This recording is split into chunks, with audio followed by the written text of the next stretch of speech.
Welcome to CWJah Talk number 34. It's a part of our ongoing series about pre-Christian evidence that Jesus is the biblical Messiah. And you don't have to believe us if you're not someone who really accepts the Bible as even accurate, reliable history like we do. But we're talking about what the Bible teaches this evening and as part of this series. Because not everybody who believes in all of the books of the Bible, or even some of them, accepts Jesus as the Messiah. For example, the Jews. So this series specifically is designed not just for the Jews, but for people like them who may not accept Jesus as the fulfillment of many of the things that we see in the Hebrew text that they believe. And so others, like myself, who do believe Jesus is the biblical Messiah, it's taken time to become convinced, right? I didn't just, even though I've grown up around the Bible and people who believe it, I had to go through different changes and through different groups and ways where I didn't have to keep believing it. And by it, I mean that Jesus is the biblical Messiah, the Messiah foretold in documents and texts that we've shown as part of this series either date to a time well before or perhaps during when Jesus lived and when the Christians started talking about him, his earliest followers, first century. We have texts that are dated well before the time Jesus lived. And so we consider that our best evidence in the sense that it was written, the things that are written and the things that are said that would be fulfilled according to a God's will in relation to a people that were being at least, oppressed in the way of being governed by other nations like the Romans during the time of Jesus. And so these same people kept and believed texts. So much so that they hid them in caves, remote caves, in jars in caves, from people likely like the Romans who eventually destroyed their temple. But texts that date to a time well before that time when they were hiding them from the Romans who came to destroy their temple. These are texts that are written in Hebrew, Aramaic, Greek, most of which use a form of the divine name, a divine name we can speak, like in 4Q Leviticus B, not a pagan text, a Jewish text. And it says how you pronounce God's name. Just like others who didn't believe in that God said that those who did believe in that God said they said his name. Like Diodorus. Does it matter if he was just a Greek and not a Jew and that Christ hadn't come? He knew, as a historian, how the Jews spoke that God's name. The same way it's pronounced according to the phonetic form of the name in 4Q Leviticus B, Yah-O, or the shorter form Yah. In English, we say Jah for the shortest form. That's also in Revelation 19, a Christian text that uses the same name that's in the Old Testament text many times. And so we're looking at these texts, we're looking at this God's name in those texts during a time before Jesus had even arrived. And they're talking about someone who's about to arrive.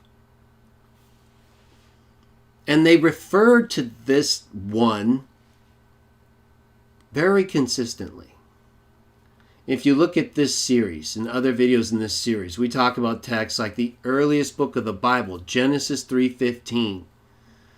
Where after Adam and Eve did what they were not supposed to do because they had no reason to believe the one who lied to them, so that they became deceived even though they knew not to do what they did. And so they were held accountable. Right then, all the spiritual beings knew that a difference had occurred. And so an announcement was made. Humans have become like us, choosing what they want, knowing good and bad, like us. And so God put in motion a seed through human beings. He even says that in Genesis 3:15. I will put enmity between your woman and between the woman and her seed and your seed. Talking to the serpent, the one who deceived him. So, once that occurred, and the seed was foretold, you see that seed recurring. You see it, for example, in Isaiah chapter 11, where it's referred to as a twig from the stump of Jesse. David, King David's father, right after referring to the Messiah, the one who would come in Isaiah chapter 9, who's called in the Hebrew text a mighty God, and in the Greek text the angel of great counsel. Because the sons of God were known as gods even if they were angels, in the sense that they were spirit beings like God, appointed as gods over the nations, even if they were angels. And so you have the spirit beings appointed over Greece, over Persia. You have Michael as the prince of Israel, as the angel that Gabriel says no one else could help him deal with the other princes but that angel, Michael, the ruler of the angels.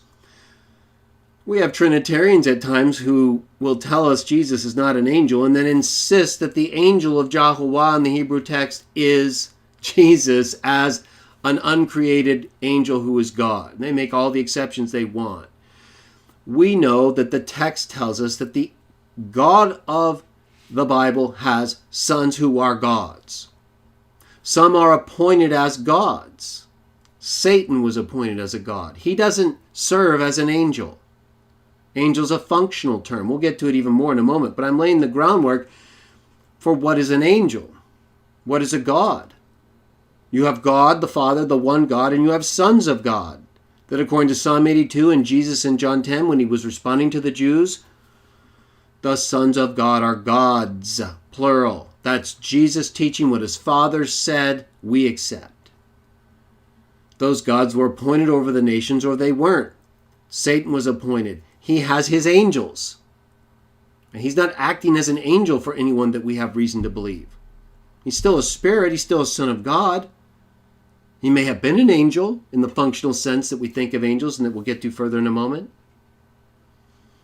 But that's who the sons of God are. That's who Michael is. That's who the angel of Yahuwah is. The angel whom Yahuwah sent ahead of the Israelites with his name in them. That wouldn't forgive them if they disobeyed. That they were to listen to that angel and to everything he says. Said. Trying to keep it rhythmically consistent. But Michael the archangel, if he's that angel, why is there a problem? There's not. There's a problem because you believe in the Trinity. The Bible does not. So we don't have your problem.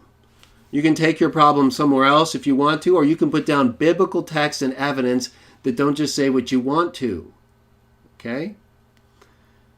So when it comes to these texts and what they say, we believe there's good reasons to identify Michael as the ruler of these angels, the Prince of Israel, the one whom the Dead Sea Scroll texts at that time also call a god who would be magnified to the glory of God, like in Philippians 2:9, when Jesus, after giving up the form of a god and taking on the form of a man, is elevated once again as a life-giving spirit, the Lord, that God makes him, Acts 2:36.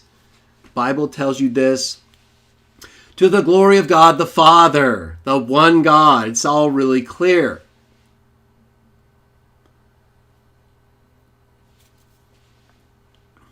It makes no sense, right? They'll claim the angel of Yahuwah is God. So they're identifying God as an angel. Trinitarians do this. They do it all the time. They're blind. They immediately condemn other people for the very thing in their mind. They just erase the meaning of angel when they don't want it to mean angel and confuse everybody's mind. So listening to them is a waste of time. That's why, Alchemist, if you continue to post nonsensical information in the chat, after I've already referenced you a video to tell you about the I am sayings of Jesus, you're just showing again why we don't allow Trinitarians usually to continue here. Because you're abusive. Right? You don't promote any kind of light. You come over here, you try to dim our light and promote a non-biblical belief in an angel who's not an angel, a Trinitarian metaphysic that contradicts the biblical metaphysic, when we're presenting evidence that Jesus is the Messiah. So don't do it again, okay? It's your last warning. You've been given plenty of opportunities and you have blown all of them. So you might want to go watch the video, learn these texts, and get control of yourself. Trinitarians have a problem with this, it seems. It seems like they're insistent on interfering with the promotion of Jesus as the biblical Messiah. Why would they do that? Why would any Christian in their right mind interfere with someone promoting the evidence to make it clear Jesus is the biblical Messiah? Who in their right mind would do that and claim to be a Christian at the same time? I guess some Trinitarians would, because that's what they're doing, right? Incredible that you want to leave that kind of legacy for your belief system. That all you can show is interference with someone who's done nothing to help you to this point out of the show's format and outline. It's embarrassing. You should feel embarrassed about your actions and your activity. Now, if you can keep quiet and stop posting in the chat now that you're apologizing, we get it, okay? It's not about you. Why don't you listen to what we have to say? That's what you came here for, right? Did we come to listen to you, Alchemist? Did we go over to your channel like, let's hear what he... No, we didn't. We didn't come to you. So I'd like you to be quiet. Let's see. Let's put you to the test and see if Alchemist can be quiet the rest of the show.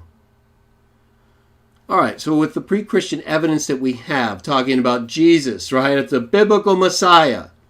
We're talking about the sons of God. We're talking about angels. We're talking about actual biblical teachings and texts. Not this later stuff. And not this stuff that contradicts all these texts. We're talking about what they teach and what they teach, and that's it. And everything I said is what they teach, not what you said. Not this weird stuff about Michael creating in Genesis. It makes no sense. So I'm not even going to get into it further, other than to point out the ridiculousness. Shouldn't even been written. Yet that's what you came here for. So let's get to what we came here for, since that's obviously more important. We're talking about the seed that was foretold. Genesis 3. Right? All the way back. That involves everybody. You and me, Alchemist. Okay? Can you put yourself out of this for a moment so we can promote something that just might help everybody? That'd be great. That'd be just wonderful for a moment if a couple Christians could focus on that and just promote it. All right, I'm going to do my best. Let's see if you can. We've talked about the seed, Genesis 3. I've talked about the twig, from the stump, the root of Jesse, David, his father.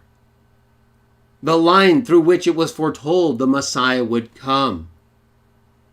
The princely rule, Isaiah 9. We've talked about also in this series, Zechariah, have we not? We talked about Zechariah 3 and how the angel of Jehovah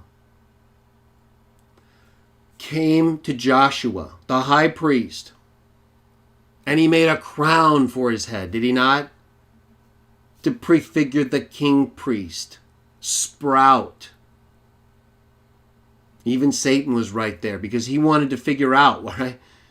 He wants to know. They've been fighting together this whole time against Israel or with Israel in ways that would make it more difficult to do exactly what these texts say. Bring forth this seed. Who's in charge of Israel? Michael.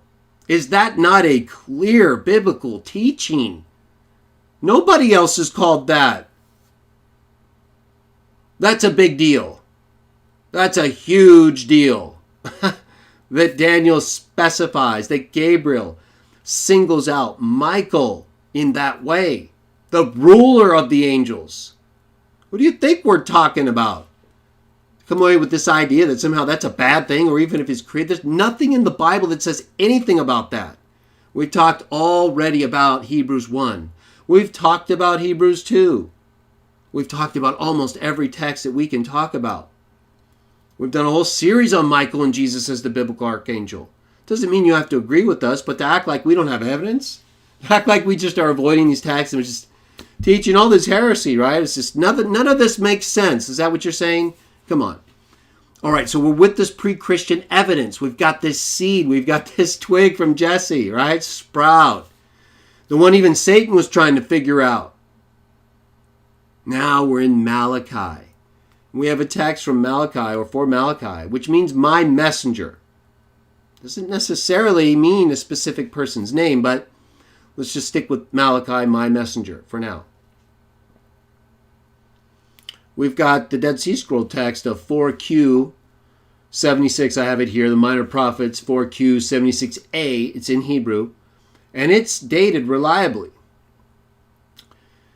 to about 150 or more, maybe up to 200 years before Jesus was born. Well before the Christians began speaking, applying these texts, right? Looking to them for fulfillment, like what they said, or will say, as we'll get to in a moment. So in 4Q 76a, we have a reliable form of the text we're going to read from essentially a translation of the Masoretic text, which again is about 1,000 years old, Leningrad Codex, Aleppo Codex, and dated to a tradition, the Masoretic Jewish tradition, rabbinic tradition, several centuries before that, and maybe even well to the time close to the New Testament. Although again, we have other texts at that point, right? The Dead Sea Scrolls, other texts that show us what they were teaching. All right. And so let's get to the section we're talking about. And we have a text from Malachi, Minor Prophet Scroll 4Q76a, that gives us that dating, right? We don't need to look just to the Jewish tradition. We can, like with Psalm 110, right? If we don't have a text that reliably dates to a time well before Jesus, if the Jews have in their tradition, like Psalm 110, a text that is basically the same as is applied in the Christian tradition to Jesus, well, if the Jews aren't disputing it and their tradition goes farther back than Jesus, we accept that as pre-Christian evidence. It's not exactly the same as having a text that both parties can reliably date to before the time of Jesus, well before, like the text we're going to read tonight. First we'll read the Masoretic translation, then a translation of 4Q 76a. That's about 150 to 200 years before Jesus and the Christians. So it shows text that people were transmitting and believing about this figure before Jesus was even known. Right? All they knew about was Michael. They knew about the angel of Yahweh, right? They knew about David. They knew about Joshua. Up to this point, they knew about Isaiah, but Isaiah will come in again in a moment in relation to Malachi, but still. All right, so in Malachi, it's considered one of the minor prophets, whereas Isaiah would be considered, one of the larger prophets. But we'll get to the relationship of Isaiah and Malachi in a moment. So, now that we have the text of 4Q76a established fairly tight, right? We're not going to necessarily, we're going to rely, the Jewish tradition is fairly consistent, as I'll show in a moment. In fact, let's read the Masoretic tradition first. So let's go to the NWT, translation of it, right? I use it because I'm familiar with it. I haven't translated all the text. I could use other texts, but again, I'm familiar with the NWT. If it doesn't use the divine name correctly, if it does, I point that out, right? And then, we move on. But essentially, I'm able to use it whether I agree with it or not. So let's get to it.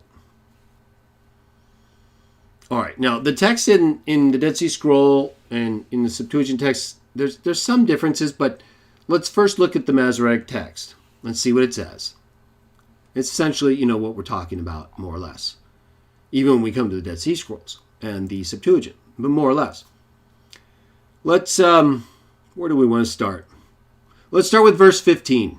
Okay, our focus is verses 1 through 3 of Malachi 3. Malachi chapter 3.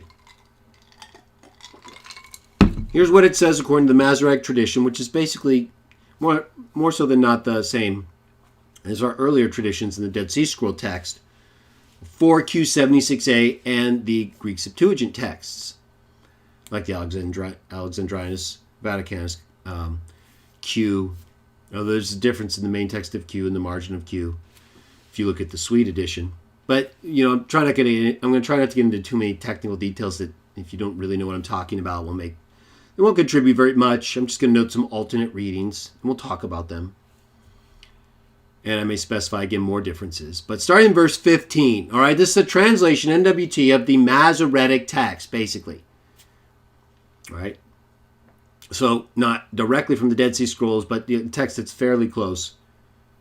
Starting verse 15, and there was one who did not do it as he had what was remaining of the Spirit, or of Spirit. And what was that one seeking? The seed of God.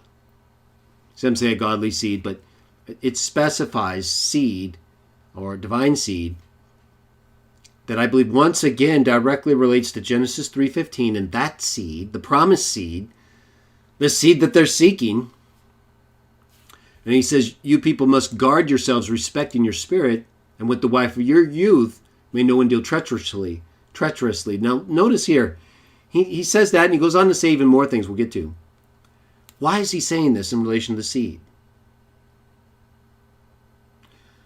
Because it's like I've been talking about. This whole time, Yahuwah, through his angel, whom we believe to be the pre-Christian Messiah, the angel of Yahuwah, Michael, we believe they're basically the same. You don't have to. It's not a required belief, but again, you run into a lot of problems if you don't. We think there's some Trinitarian problems too, but, we make allowance for them as well. I was just dealing with an issue earlier. It's not really our topic tonight, and it kept coming up, right? So I have to deal with things if they keep coming up and they're off topic. Otherwise, it'll bother people in the chat or take us off topic. And that's not what we came here for, right? We'll talk about it a little bit. You may not have gotten the I Am video, Alchemist, because my chat may not be allowing links right now. So, if you go to my playlist, just go to my playlist and CWJah Talks shows, any of you who want to see my I Am Sayings video. It's in there. I think it's around 9 or 10. Just go down there. You'll see it. Playlist, CWJah Talk shows. You'll get it. And then you can comment on anything I have to say on that video another time. And so let's get back to the subject text. That is Malachi 2 through 3. Right? We talked about the seed, verse 15, just like Genesis 3, Isaiah 11, Zechariah 3. And this keeps coming up. This was a big deal. And I believe here, what the reason that this is being said is because it's Yahuwah and his angel trying to keep the nation of Israel pure, trying to keep them from sin, right? The things that they're doing, the different foreign brides that they would take, foreign gods, doing treacherously with the wife of your youth, all these things that would pollute the nation. Right? And they're trying to bring forth what? The seed. Verse 15. But in polluting the nation in this way, they kept bringing on God's judgments. That's why he had to keep punishing them. Right? Because they're bringing forth the seed. The whole point of choosing Abraham, right? Isaac, Jacob, bringing out these nations, choosing the line of David, right? Talking to the people in this way and keeping them from doing bad things. Then having them enslaved when they kept doing bad things, is to keep them from, because who's the seed coming through? Israel, the chosen ones. So they're very active with managing the things, keeping the law in force, punishing those who won't do it, so that eventually the time will come when the very one who's been with them this whole time will take on the body and become the one. Right? The one who came in Zechariah 3 with the devil there, the angel of Yahuwah, and who gave Joshua the crown, he was prefiguring himself. He was telling in advance what was going to happen, and that's what happened. That's what was brought forward. That's why Yahuwah said to listen to him. It's the Messiah. It's his own son doing these things, keeping these people in this way, right? The one who's guiding them this whole time, just like Yahuwah said he would do. Because he's the one who's got to come and live in the body that the nation he's overseeing brings forth. Him and his father are that involved in what's going on. Right? That's why they have the law, the ark, all of these functions and things happening through to the point where he actually happened and came. We're going to get to it. All right, so look further though. So he goes on, he says, verse 16, for he has hated divorcing, Jehovah the God of Israel said, and the one who with violence is covered up over his garment, Jehovah of armies has said, you must guard yourselves respecting your spirit, must not deal treacherously. You made Jehovah weary with your words. You've said, in what way have we made him weary? By saying everyone is doing bad, who is doing bad is good in the eyes of Jehovah. And in such ones he himself has taken delight, or where's the God of justice? See, you cannot attribute goodness to badness and get away with it in God's sight. He won't allow it. Sometimes we've all fallen victim to it because we get deceived. But we get held accountable, just like Adam and Eve. Although them more so. Although us because of a consequence as well. And the same reasons apply, our choice. We just inherit it from them. We don't want to get caught doing this. We don't want to get caught saying that doing bad is good. So if we find a group of people or persons who's doing bad and not stopping, not repenting, won't change course, and it's very obvious, we can't approve that. All right, but in these conditions, this is what was happening. Whether it's happening now or happens in the future, it was happening here. These things are coming forward. The seed of God is near. Verse 17, you people made you aware. Okay, verse 1, this is our first verse of our main text series, which is 1 through 3, chapter 3. Look. Right, so we'd say at this point, it appears that Yahweh is speaking. That we've established that. He's talking right here. Or the angel is speaking for him, right? It happens alternately, all the time. In all these texts, in texts in Genesis, texts in Exodus, texts in Revelation, all the time. Okay, well, let's keep going. So he's speaking. It seems clear here. Or the angel speaking for him, right? Declaring Jehovah's word. Jehovah said, and he's declaring that word. I am sending my messenger, and he must clear up a way before me. And suddenly there will come to his temple the true Lord, or the Lord. It says Ha-Adon. I'm not going to get into NWT stuff, Watchtower and Trinitarian people. Right? It doesn't matter if they say what Ha-Adon means here or there. Right? It matters what we can show it means here or there. There will come to his temple the true Lord, or the Lord, whom you people are seeking. Let me read that again. And suddenly there will come to his temple, the temple of him or of himself. The Greek reading's a little variant. The readings are mainly split between the reflexive pronoun himself, right? His own temple, or temple of him, the personal pronoun. And so, it's similar to the MT here. We'll get to the Dead Sea Scroll in a moment. It's a little bit unclear. Again, and suddenly there will come to his temple. So Yahweh is talking. It seems like that's the case, right? He's been talking up here and here. It keeps going. Look, I'm sending my messenger, and he must clear up a way before me. And suddenly there will come to his temple the Lord, whom you people are seeking. All right. Now, this whole question of who is speaking is really tough sometimes. In the sense that, again, we've shown time and time again that the sequence of speakers changes and yet is the same. The angel of Jehovah speaks for Jehovah in his name. Like, I am the God of Abraham, Isaac, and Jacob. I am the God of your forefathers. Right? I am Jehovah. And yet it will then specify the angel. Just like when he gave Moses the law, and in Acts it says the angels transmitted the law.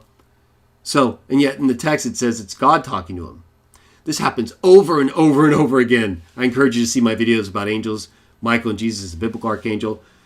And just there's so many texts in the Bible and in Revelation. All my Alpha and Omega videos, the same issue comes up relative to the Alpha and the Omega stuff over and over again, especially in chapter 21 and 22. So, in any case, let's get back to these. It's just what happens.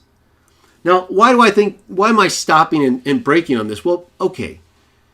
No matter whether you believe in the Trinity or you don't believe in the Trinity, I guess. or just whether you believe in the Trinity. Because it comes up a lot in this, right? Because the issue is, who's speaking, right? And who's this Lord? So if one person is speaking, I'm sending my messenger, he must clear up a way before me. We know in the New Testament, and as we'll get to, this is applied to Jesus and John the Baptist. So the messenger is John the Baptist. And he clears up a way before, technically, Jesus, right? But Jesus is the one sent forth as Savior in 1 John 4:14. Right? He is the Father. John 14. It's the Father doing his works through Jesus. He's not doing his own will. He says that over and over again. John 7, John 8, John 14, like we said, John 12, 49, 50. Over and over. He's not telling us his own will. So how can John be clearing up a way for Jesus other than Jesus representing God's will? There is no other way. So clearing up a way before Jesus, who's only there to promote and tell you what he learned from the Father, his commands, his teachings, what you see, it's the Father. He's working through me. How is that inconsistent with this?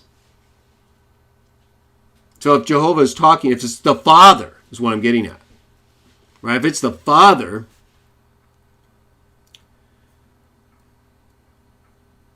then you could easily see how John the Baptist is clearing up a way prophetically for the Father through Jesus, who does only what the Father does. So much so, he says, if you've seen me, you've seen the Father. And that the Father is the one doing the things he's doing through him, right? So it's almost impossible to fail unless you're just so beholden to the Trinity you can't shake it, right? Some Trinitarians they've just been abused so badly with tradition, they can't, even if they want to, right? They hear what I'm saying, they see the text, no Trinity, nothing like it, total opposite. It's just really hard for them. It's painful. And so, we get constant interruptions in the chat and an absolute inability to show restraint. It's not possible for them. It's like their whole life is bound up in this false doctrine, and they can't stop talking about it, right? We could talk about anything, promote Jesus, golden rule, and they've been abused so badly. It's tough. So we tried to show them patience, and we'll let them go work things out on their own and get back to what we're talking about, right? We don't need any of that stuff. These things are clear, right? Sons of God are gods, John 10, all the stuff. It says right here, if it's the Father talking, that the messenger that in the New Testament, right, just making a brief application, because we're really looking at the pre-Christian stuff that we would use to convince someone who doesn't accept Jesus or who needs more faith. Right? The pre-Christian text, this is the Masoretic translation, but it's basically the same as the Dead Sea Scroll and earlier Greek texts. We'll get to further in a moment, but in terms of application, if it's the Father talking here, there's no problem at all with John making the way clear for Jesus, who does what? Only what the Father tells him to do. So when the Father says, clear up a way before me, and sends someone through whom he works and only does what he does, it seems pretty obvious and clear. Again, unless the Trinity is just like this cloud that's constantly raining on your thinking, and you need it. It's like a crutch. It's the only way you can get through these texts. That's not our problem. So we just stay with the biblical thinking, right? It saves you so much pain and suffering, at least mentally, maybe, and spiritually, of course. Either way, we hope Trinitarians can work things out. We're not here for them exclusively. We're here for these texts. And so when it talks about in the next verse, right? So verse 1, again, I'm sending my messenger. It's Jehovah talking. Suddenly there will come to his temple the Lord, whom you people are seeking, and the messenger of the covenant in whom you are delighting. Look, he will certainly come. Jehovah of armies has said. So if it's Jehovah the Father talking about someone else, right? There will come to his temple the Lord. It's not the divine name here. It's Ha-Adon. Whereas later in the text it uses the divine name. Once again, we find Jehovah using Lord. Can you remember the other times it's used for someone else in a way that's clearly not human, or at least doesn't appear to be in some way, or there's a very important significance to the person if he is human, or if it's a human application? Psalm 110, right? Jehovah said to my Lord. Quoted in Hebrews 1, right after quoting the version of Psalm 101, 102, that uses Lord for wisdom, the one who's in the beginning with the Father putting things together. See, that's what I mean by non-human. Or it may have a human application maybe in the Psalm sense, right? But even there, it's the resurrection, isn't it not? Sit at my right hand until I place your enemies as a stool for your feet. Jehovah said to my Lord, you, O Lord, at the beginning laid the foundations of the earth. The heavens are the works of your hand. It's all consistent. And with the rest of Hebrews 1. And here we get again Jehovah using Lord, not the divine name. Just like in Psalm 110:1. Just like is used messianically in Psalm 101, 102, 25 through 27. Quoted in Hebrews 1. We talked about it. Here it is again. Jehovah, according to the Masoretic Translation, NWT, there will come to his temple the Lord. Whose temple? Well, if Jehovah is talking about this Lord, it's talking about that Lord's temple. And then it says, and the messenger of the covenant. Now, you could look at this one of two ways. It could be and in the way that we look as a conjoining of another, or more of an explicative sense in the sense that it more defines what was said already, right? So even, you could say, even the angel of the covenant. And in that sense, if it's not the same reference in verse 1 to John that's made in the New Testament about clearing the way, if later the messenger of the covenant is more specific to Jesus as the Lord, if those two are the same, joined together as in some texts, then it definitely is referring to him as an angel or a messenger in the functional sense that we can use for both humans and angels, right? It's just like with Malachi, which means my messenger, the book. Let's read the rest of these texts, and then we'll go to the New Testament. So it goes on. If it's talking about his temple, though, and that Lord, what's that a reference to? The literal temple? Like where they offer the sacrifices? Well, we could argue that in one sense, the Lord it's talking about, the Messiah, right? The one, Psalm 110:1 Lord, Psalm 101, 102 Lord, is the same Lord in the sense that, and it could be his temple, literally, because he helped build it. Was he not the one that gave the plans that would show the dimensions and was there the whole time as the angel of Jehovah, as Michael, the prince? How could it not be his temple, even if it's his father's temple, because he's the one who's making it for his father? So much so when he came into the temple of his father as a man, he did what? He threw out everyone who was not doing what they were supposed to do in worship of his father. That's someone who owns a temple to me, right? In the sense that he has the keys. Right? He was there the whole time. You can't tell me it couldn't be his temple in that way, in the right kind. But you know, when I saw the reflexive pronoun heautu in some of the Greek translations or texts of Malachi 3:1, his temple or temple of him, autu is there too. Made me think of Philippians 2. How he emptied himself. And did what? Took on the form of a man, which is the temple of his body.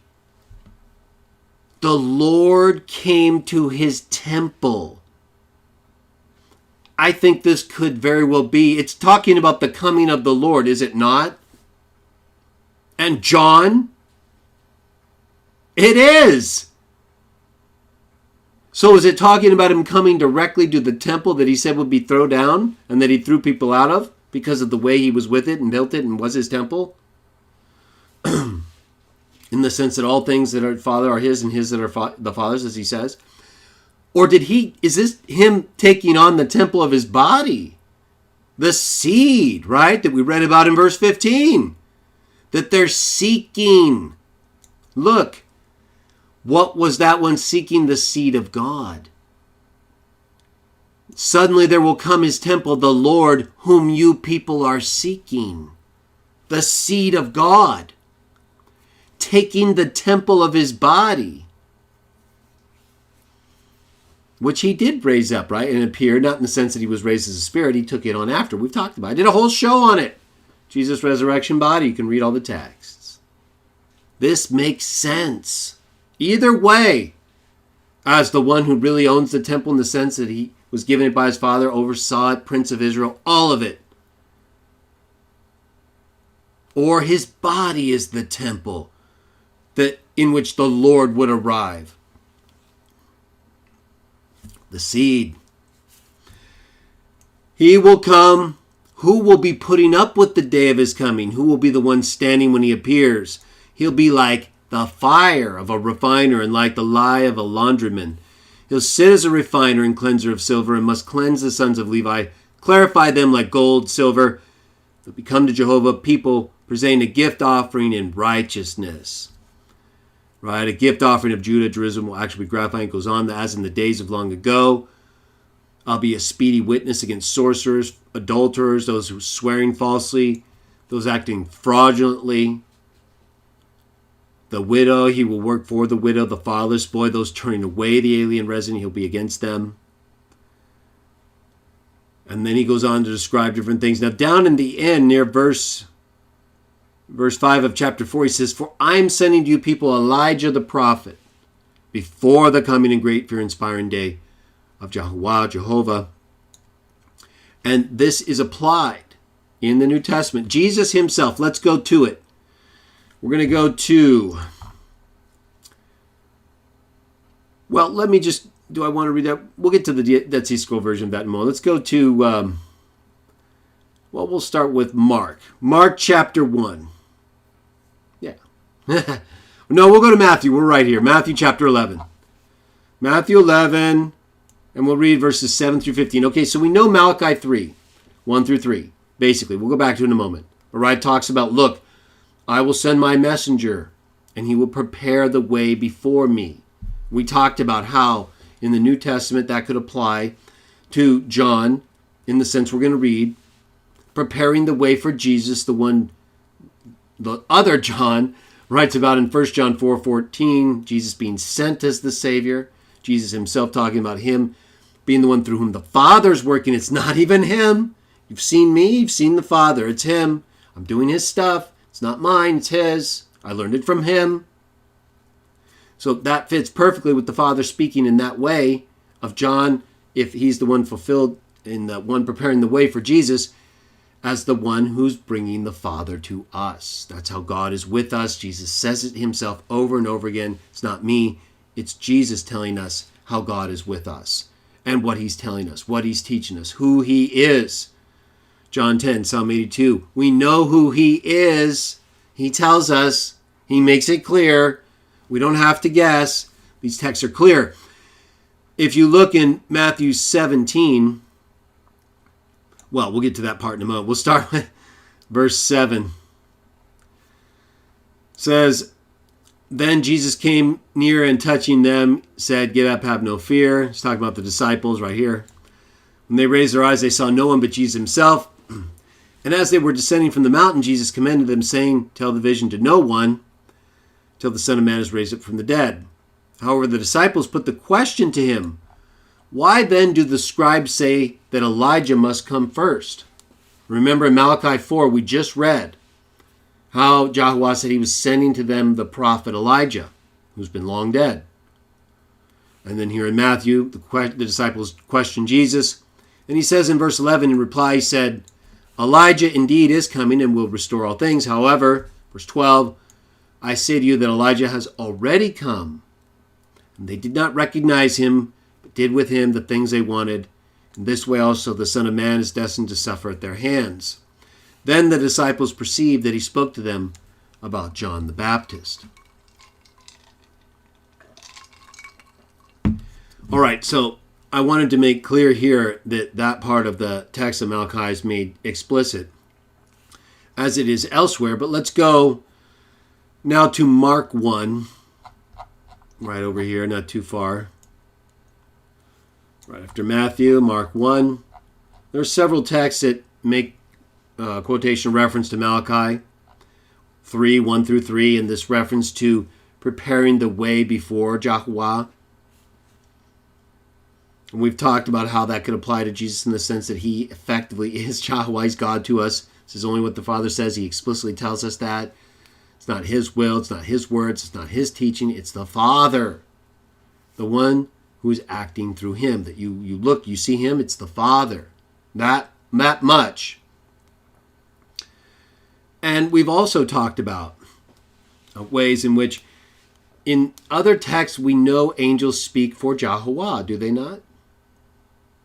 We've read about it numerous times. So again, I've referenced numerous videos. You can see throughout numerous texts where you have alternating references to the angel of JahWah, but speaking as JahWah. And that's why we have people like alchemists and others. They'll make exceptions there, but not elsewhere, even for the ruler of the angels, right? All right, so we've talked about it. We'll get to it another time as well. Either way, when it comes to these things, we don't have a problem even seeing Malachi 3:1. Look, I'm sending my messenger before me to prepare my way.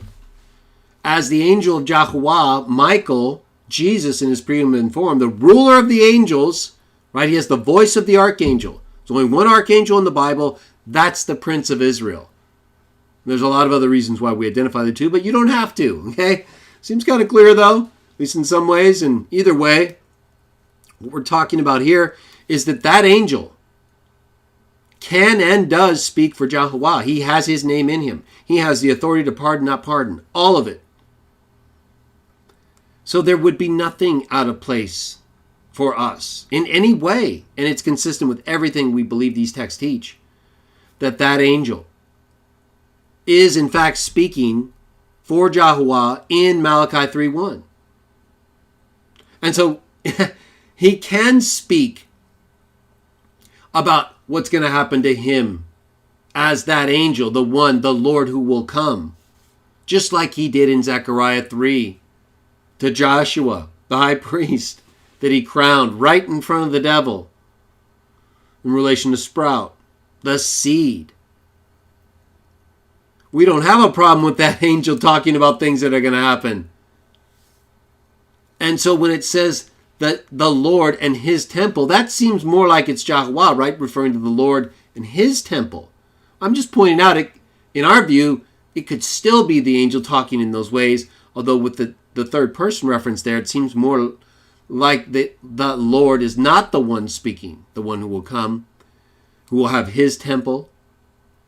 The temple that is either his body or the temple that he's overseen and been the one overseen as the angel of JahWah, the Prince of Israel, while it's being built.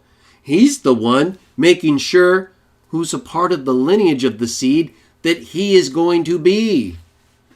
That's why he talks about those things in Malachi to those people. You're seeking the seed, you keep doing all these things. So the development of the seed really was the big deal. It's the whole purpose of the law, the whole purpose of these things, to keep these imperfect people as pure as possible. And you see how many times they had to be refined, right? Just like it says he would refine. Not only in the time that it's spoken about him doing, like we read about in the New Testament and him and John doing, but about the times he did it as the angel of JahWah and had to administer punishments because they kept rebelling against him and against JahWah, the one whose name he's using, the one to whom all glory goes, no matter whom he's using. Mark chapter 1. Mark 1. Let's look at 2 through 7. Okay. Now we're going to get into some other stuff. All right, so one of the things I thought would be interesting to you all, in the way I see it, is the reference in Malachi 3 to his temple, which isn't the only reading. This reflexive pronoun and the regular pronoun, third person pronoun autu, he autu and autu, and also some texts that don't have either one. And then you have the understanding that it could be the temple in relation to the way that the Messiah, the Lord, the one who's assigned over Israel, helped develop it. So his temple could have one of two meanings in relation to the Lord who is to come, who is specified in that text in the same way that the Lord is specified different from Yahuwah in the text of Psalm 110:1 and 102, 101, 102, 25 through 27 in the Messianic application. It's given in Hebrews 1, just like it is with Psalm 110:1, and like it is here as well, right? Yahuwah speaking of the Lord who would come, and the messenger who would prepare the way before him, Yahuwah, as he sends his son, this Lord who comes to his temple. All right, so Mark chapter 1 here, right after saying the beginning of the good news about Jesus, he says, just as it is written in Isaiah the prophet, look, I am sending forth my messenger before your face who will prepare your way. Well, that's more or less, it's similar to Malachi 3:1, right?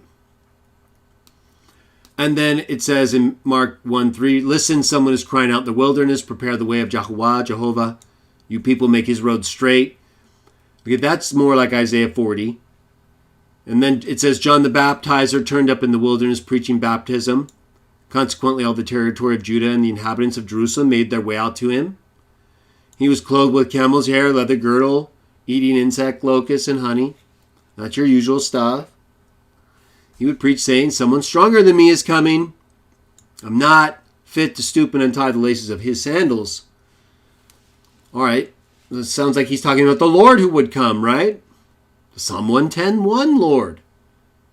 The Psalm 101, 102 Lord that's quoted in Hebrews 1 Lord, who was there in the beginning with Yahuwah, putting things together. The one whom Yahuwah made Lord, and made so he could put things together, just like it says in Proverbs 8:22 and the rest of it, as well as in all the texts talk about Jesus and the rest of it. And it's all the same. There's only one person it could apply to. There's not two of those same. It's not two firstborns. There's not two created as the beginning of God's ways or the beginning of the creation by God. These are all very unique references that only fit the beginning of the creation by God. Firstborn, Deuteronomy 21:17. We know what those terms mean when they're not figurative, in explicit and obvious ways. All right, so we have these texts here. Now, why does it say Isaiah when it then quotes Malachi? It then quotes Isaiah there, right? And then, let's see.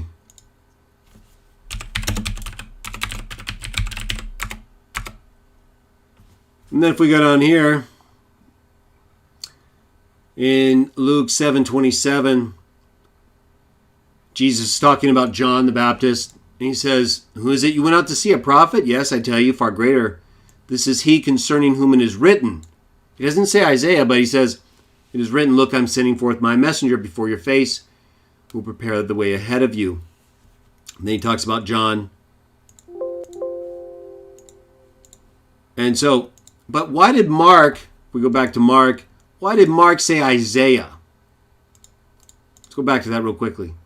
Notice here, NWT puts it in parentheses. Hello, Miroslav. Good to see you. Everybody else, too. We're going to wrap things up in a moment. We got some good things we're going through. Why does it say Isaiah the prophet and then quote Malachi 3:1? This is a big one. Remember we talked about how Malachi means my messenger. It's not really a proper name necessarily, maybe. Later Jewish tradition, I think, takes it as that way, but not necessarily earlier. In fact, before we answer the question about why it quotes Isaiah here, let me share the Dead Sea Scroll text I've been referring to, we've been reading the MT translation, the NWT, and referencing certain variants, mainly the Greek text, in relation to his temple and the Lord of Malachi 3:1.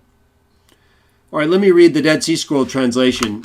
You may see different renderings of the Dead Sea Scrolls. Dead Sea Scroll of Malachi 3:1, according to 4Q 76a. This is the published translation of Martin Abegg Jr., Peter Flint, and Eugene Ulrich. Very well known and easy to obtain. So let me just read this text to you real briefly and some of the things it says. Malachi 3:1. Therefore, behold, I send my messenger, and he shall prepare the way before me. There are a couple items here that are in brackets, not necessarily in the text, but they're not as significant as some will be. So I'm going to skip them. But just know everything I read isn't necessarily all in the text of the Dead Sea Scroll we have. Only part of it. After the part I just read, it says, and they will suddenly come to his temple, the Lord whom you seek. Now, part of that is not in this text. The part that is in the text is, and they will suddenly come. Not he will suddenly come. So, likely referring to the messenger and the Lord. This is a difference you should take note of. But it says his in brackets. And only part of the words temple and the Lord are in the text. Just a little bit of part of the word Lord, so we know it's actually the word Lord, not the divine name. Whom you seek, and the messenger of the covenant, and from here it breaks, whom you desire. Behold, he himself comes, says Lord, divine name, Lord of hosts. And so, in verse 2, it's a little bit different as well. But there's a difference there in the Dead Sea Scroll text in terms of the use of they, and the part that would tell us whether or not it actually says his. Like we read in the Masoretic text and in most of the primary Greek sources that we have. All right, here's the translation of the Targums, or the Targum in this case of Malachi 3:1, from the Aramaic Bible translation, volume 14, by Cathcart and Gordon. It's pretty close to MT in this case. It says, behold, I am about to send my messenger, and he shall prepare the way before me. And suddenly the Lord whom ye seek shall enter his temple. And the messenger of the covenant in whom you delight, behold, he is coming, says the Lord of hosts. But who can endure the day of his coming? Who shall stand when he is revealed? And his anger dissolves like a fire, and like a soap which is used for cleansing. And he shall be revealed, to test and to purify as a man who tests and purifies. So again, very similar, a few differences. But nothing too out of what the text would say and how we would apply, just like it says and do in these New Testament texts, except for that reference right there, right? Why does it say Isaiah when it then quotes Malachi, at least first?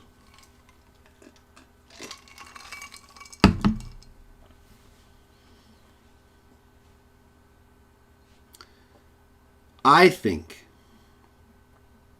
the reason is because, just like the text says, Isaiah wrote Malachi. Or Malachi was once a part of Isaiah, but he doesn't have to have only written one document. Malachi means my messenger. Speaks of the seed of God just like Isaiah does. And is attributed to Isaiah right here. So I believe either there was a text of Isaiah that contained that reference, similar to Micah 3:1, or Malachi. I said Micah 3:1. I meant Malachi. We're talking about Malachi if I said Micah. Either Isaiah had a text in Isaiah or in another text that was attributed to Isaiah that they knew of, like Malachi 3:1, or Malachi is actually a part of Isaiah, or written by Isaiah, And it's just called My Messenger. Because it's a brief book written basically about that messenger, right? The seed of God. The one who would come before Yahuwah, in the sense that when the Lord came to his temple as the seed of God, he would be what? The Father. Everything that the Father says and does, that's exactly what we got in the Son. And that's how God is with us. Emmanuel. Not because he's part of a Trinity. There's nothing that says that or even implies that, and everything that contradicts it. We understand some people need to believe it or choose to believe it because they believe it is what the text teaches. We don't see it. We see this stuff. We see what the text tells us. This text tells us Isaiah wrote what we read in Malachi 3:1. And so I believe Malachi is actually either a work of Isaiah or that Isaiah contained a text like Malachi 3:1. And that those texts tell us about the son, sprout, the seed, the twig from Jesse, David's father, the one whom Yahuwah told our father Adam long ago about after he and Eve chose a different way to go, but that Yahuwah knew he could still deal with in the ways that involved the one he would send, his own son, the Lord, in the temple of his body, in the sense that we could say, to live as a man, just like the texts say, and to give that body as a sacrifice to his Father. And guess what? Guess what we read in Malachi 1? Malachi 1 tells us this, as it's leading up to the seed of God. It's right next to Matthew. So look at this. Malachi 1 talks about how God's name would be great among the nations as well. So for anyone who would attribute the actual proper pronunciation of God's name, which can be verified by Jewish sources, or dismiss it just because it's pagan, when God's name would be great among the nations, if you want. But the name is pretty consistent throughout the nations and through Jews at different times, as I've talked about, and I will once more. But notice what it says here when it comes to what a priest does.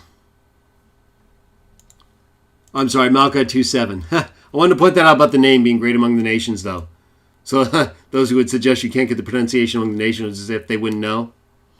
I think the text disagrees with you. So is the evidence. Malachi 2:7. For the lips of a priest are the ones that should keep knowledge, and the law is what people seek from his mouth. Why? For he is the messenger of Yahuwah of armies. Who? The priest is the messenger of Yahuwah of armies. Who in the New Testament is our priest? That's the messenger of Yahuwah of armies. Just like these texts teach, we know that Jesus is the high priest. We know that others are made king priests. They're messengers of Yahuwah of armies. Just like Jesus was in John 14. And in every text you read, that he tells you it's not what I teach, it's from the Father. John prepared the way for me. I'm sent by the Father. That's not my will. It's not I heard it from the Father. Everything's been prepared for me to teach and show you Father. All glory to the Father. I'm Lord. All knees bend to me. Fine. To the Father. Everything through me to the Father, please. That's what the Son is telling you, Trinitarians. Please give all glory to the Father. You want to bow before me? You want to call Jesus Yahuwah? You want to acknowledge the angel of Yahuwah, Michael the archangel? That's who they are.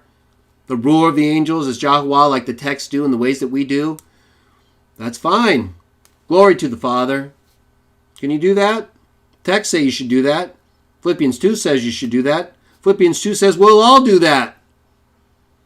Why can't we do that together? And leave it that way. And be together. I teach these things. He's the priest of Yahuwah. He's the messenger of Yahuwah. He's the angel of great counsel. He's the angel of Yahuwah. He's Michael, the one who descends with the voice of the archangel, unless you believe there's two of them. And one of them was the Prince of Israel, not the other one. So we think these things are consistent. Not only when they're concerned Jesus as the angel of Yahuwah, as Michael the archangel, not because he's lesser than the way he is, which is as the firstborn son of Yahuwah, the Father. You did any way think that's a bad thing? How is that possible? It's not. It's nowhere said to be. It's not a sinful creation. Those are the only bad things. Jesus is not one of those things. And yet you call all things the same things because they're a thing? Not all things are bad. Just ask the Father. Because that's what we do.